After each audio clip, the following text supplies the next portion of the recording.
The Odyssey of Shadows: How Conspiracy Theories in Psych Wards and Homeless Communities Are Redefining Our Digital World. In modern society, where the promoted version of truth often dances on the razor's edge between fact and fiction, there exists a realm quite hidden from the mainstream narrative, a world teeming with conspiracy theories that flourish in the unlikeliest of quarters. Among these, a particular strain has emerged, fusing the digital with the delusional. Whispers from psych wards and the fringes of homelessness suggest that a sophisticated and utterly audacious program might be underway, turning the mentally ill and homeless into unwitting conduits for a grand, if bizarre, conspiracy regarding color-coded electronics, alien interlopers, and a mythos of good versus evil. What may seem like a simple myth, however, quickly evolves into a sprawling cultural saga, feeding a cycle of mistrust and chaos that blurs the lines between reality and fantasy. The genesis of a conspiracy. Conspiracy theories are not new. They have been part of human history since the earliest whispers of rebellion against the status quo. But in recent decades, technology has provided fertile ground for the birth of fresh legends.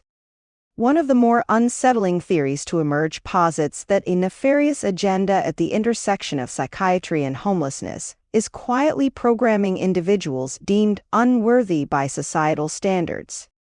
According to these theories, psych wards have become laboratories for this grand design, where patients, not through any organized initiative of their own, are gradually inducted into a state of pervasive paranoia over everyday objects like smartphones. These rumors claim that the very colors of electronics carry inherent properties. White devices exude a purity, a cosmic goodness, while black gadgets are imbued with an inexplicable malevolence.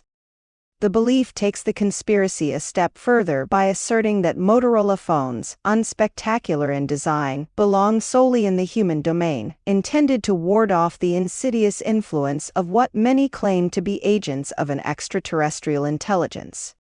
In stark contrast, Apple products, with their sleek aesthetics and enigmatic allure, are rumored to serve alien communications networks, functioning as conduits between our world and a parallel extraterrestrial reality.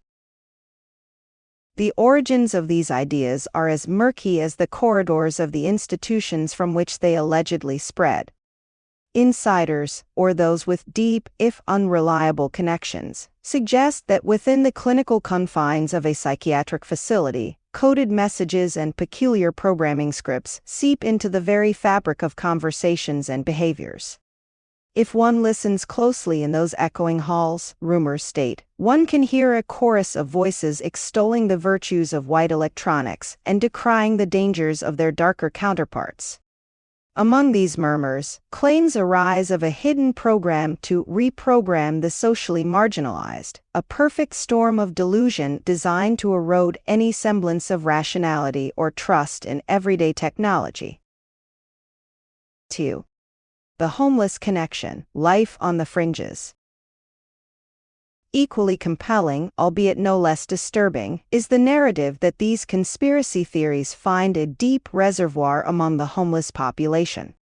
For many living on society's margins, a general mistrust of authority, born out of decades of exclusion, neglect, and constant survival, provides a rich soil for even the wildest ideas to take root. Here, the whispers of coded electronic colors and an alien agenda are not just theoretical. They serve as explanations as to why technology, which could potentially help them escape poverty, appears to be rigged against them. Imagine walking the streets of a sprawling urban city where every discarded smartphone and abandoned gadget carries with it the whisper of an unknown agenda.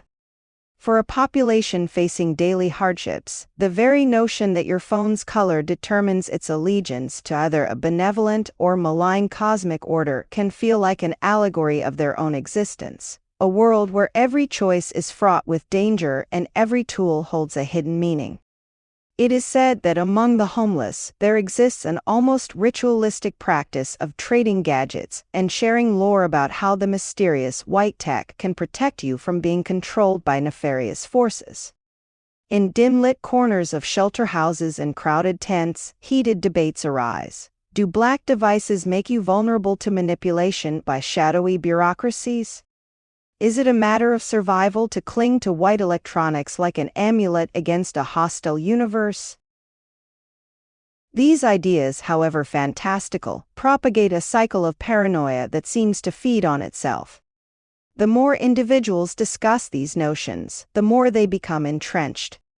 As each person becomes increasingly isolated from the mainstream understanding of the world, their belief system solidifies. Trust in technology, and in societal institutions more broadly, crumbles under the weight of such absurdity, leaving a community caught in a perpetual loop of suspicion and self-defeating behaviors. 3. The role of the psych ward, laboratories of the mind. Stepping back to the halls of psychiatric institutions, one finds a curious theater of human behavior, a microcosm where ideas spread like wildfire through the dry kindling of vulnerable minds. Psychiatric wards, designed as sanctuaries for healing, inadvertently become incubators for elaborate conspiracy theories. The sterile environment, with its fluorescent lighting and regulated schedules, creates the perfect backdrop for paranoid ideation to flourish. I've seen patients come in with mild delusions and leave with an entire cosmology, confides a psychiatric nurse who wishes to remain anonymous. There's something about the environment, the shared spaces, the group therapy sessions, the late-night conversations, that allows these ideas to cross-pollinate. Within these clinical confines, the white versus black electronics theory has taken on a life of its own. Patients report being drawn to the white medical equipment that monitors their vitals, seeing them as benevolent guardians. Meanwhile, the black surveillance cameras mounted in corners become objects of suspicion and fear. This dichotomy extends beyond the ward, coloring perceptions of consumer electronics in the outside world. Dr. Eleanor Winters, a fictional psychiatrist specializing in delusional disorders, explains the phenomenon. What we're witnessing is a form of collective myth-making. In environments where individuals feel disempowered, creating elaborate explanations for their circumstances provides a sense of control. The idea that white electronics are good and black ones are evil is a simplistic moral framework imposed on an otherwise chaotic experience. The theory gains traction through a process akin to oral tradition. New patients arrive, vulnerable and seeking explanation for their distress. Veteran patients, having marinated in these ideas for weeks or months, share their insights during smoke breaks or in the common room. The newcomers, desperate for meaning, absorb these narratives. By the time they're discharged, they've become carriers of the mimetic virus, ready to spread it to others in similar circumstances. 4. The digital divide, Motorola for humans, Apple for aliens. Perhaps the most peculiar aspect of this technological mythology is the brand loyalty it engenders. According to Ward Lore, Motorola, with its utilitarian design and less flashy interface, represents authentic human technology. Apple products, with their sleek minimalism and closed ecosystem, are purportedly designed by and for non-human intelligences. You ever notice how Apple stores look like spaceships? Asks Marcus, a former patient now living in a halfway house.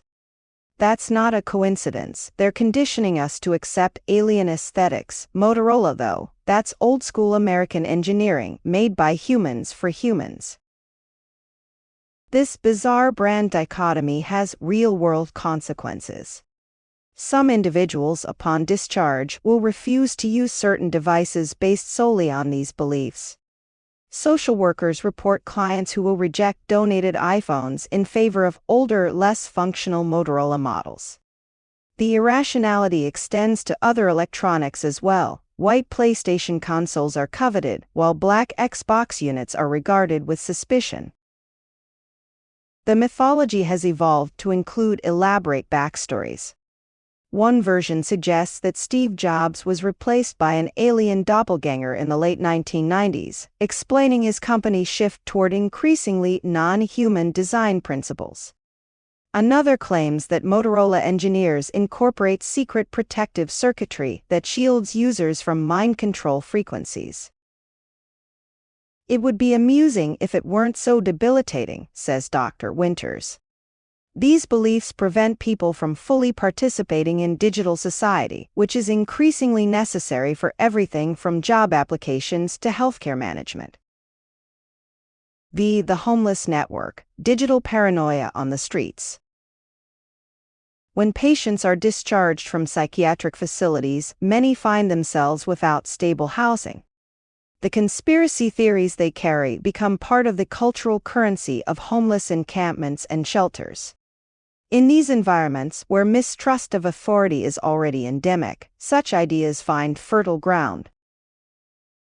You have to understand the context, explains fictional sociologist Dr. James Harrington, who studies homeless communities. For people living on the margins, the world already feels hostile and incomprehensible. Conspiracy theories provide a framework for understanding why they've been excluded from society's benefits. In encampments across urban America, informal networks spread these technological myths. Charging stations become segregated, white devices here, black devices there. Individuals with Apple products might be subtly ostracized, suspected of being compromised or even non-human themselves. The paranoia creates divisions within an already vulnerable population. I traded my black Samsung for a white Nokia, says Darius, who has been homeless for 3 years. Ever since then, the voices have been quieter. The government can't track me as easily now. He taps his ancient feature phone proudly. This is human technology, pure. The irony, of course, is that these beliefs further isolate individuals who desperately need connection and support. By rejecting certain technologies based on color or brand, they cut themselves off from potential resources and communication channels. The cycle of marginalization deepens. 6. The ripple effect, from margins to mainstream. What begins in psychiatric wards and homeless encampments doesn't necessarily stay there. As individuals move between institutions, shelters, and occasionally back into mainstream society, they carry fragments of these beliefs with them. The ideas mutate, becoming less overtly delusional but retaining their essential paranoia. Consider the case of consumer electronics sales. While no reputable market research has ever confirmed a correlation between device color and consumer perceptions of morality, anecdotal evidence suggests that these fringe beliefs may be seeping into broader cultural consciousness. We've noticed an uptick in customers specifically requesting white electronics, says fictional retail manager Sarah Chen. When asked why, they often give vague answers about energy or cleanliness. It's subtle, but there seems to be an underlying anxiety about black devices that wasn't there 5 years ago. Social media amplifies these whispers. On fringe forums and in the darker corners of Reddit, discussions about the true nature of different colored electronics proliferate. Screenshots of alleged internal documents from tech companies prove that different colors are designed to affect users' brainwaves differently. These claims, while baseless, gain traction through repetition and the echo chamber effect of algorithmic content delivery. It's a perfect storm of mental health challenges, technological anxiety, and social media amplification, explains fictional digital anthropologist Dr. Maya Patel. What begins as a clinical delusion can, through enough repetition and exposure, begin to influence even relatively stable individuals.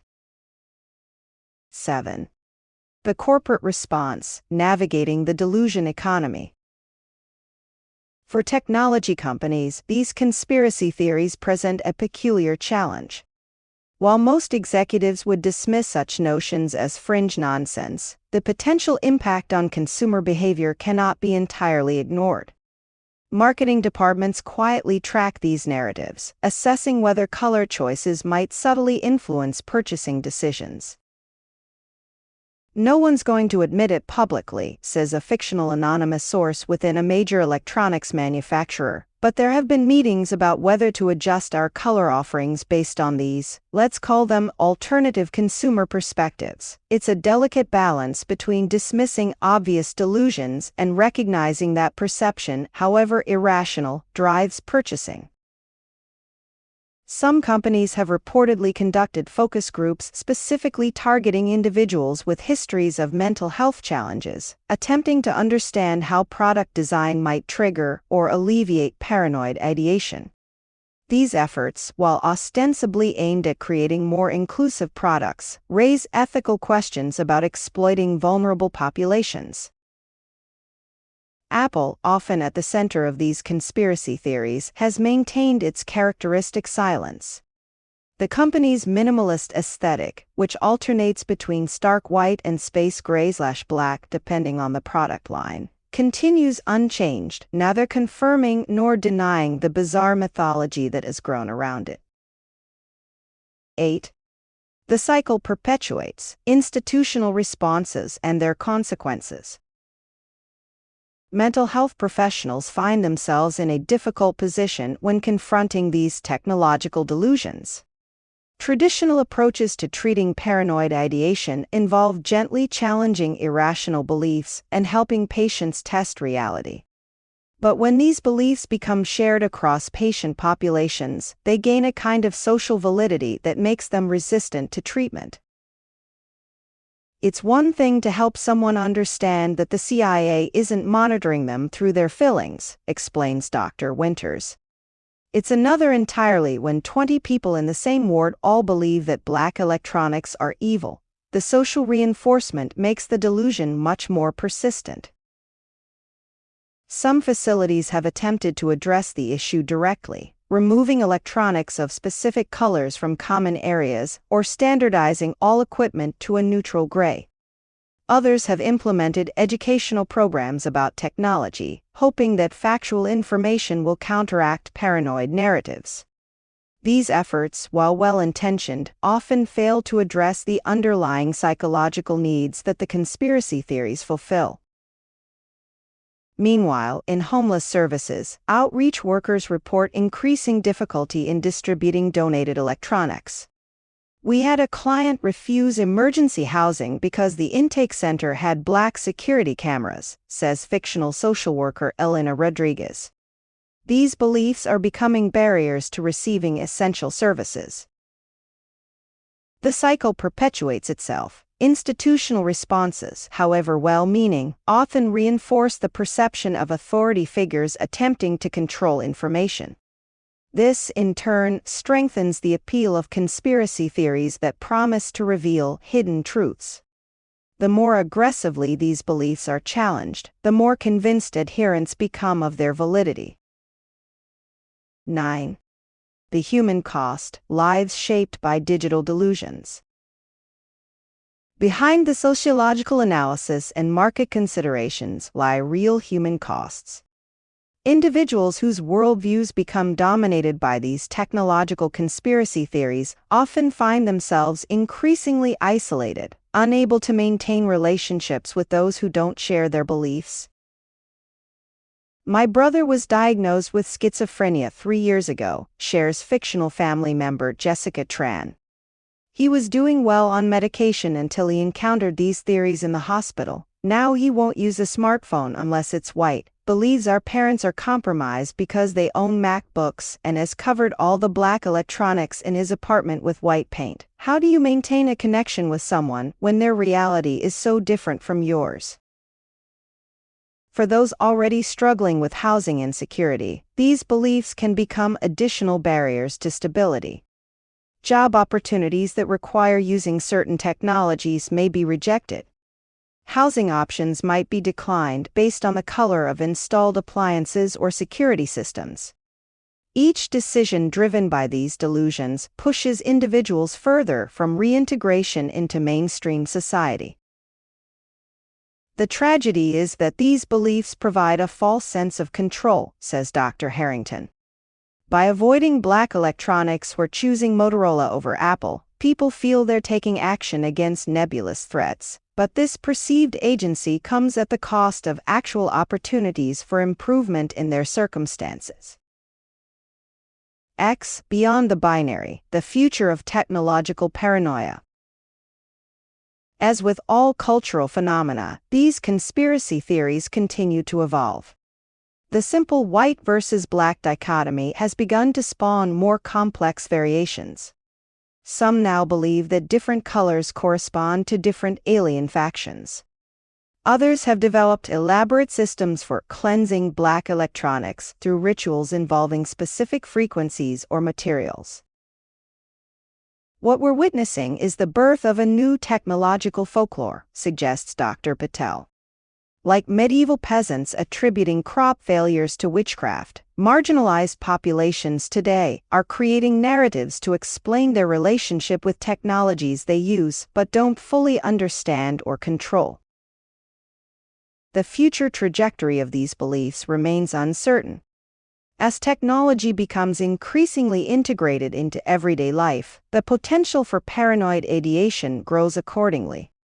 Smart homes, wearable devices, and the Internet of Things create new vectors for conspiracy theories to attach themselves to.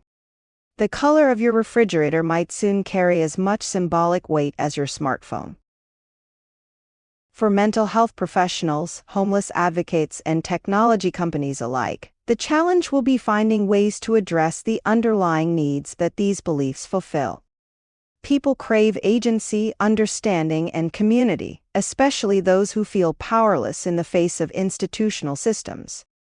Until these fundamental human needs are met, the cycle of technological paranoia will likely continue, spinning ever more elaborate mythologies from the threads of digital anxiety.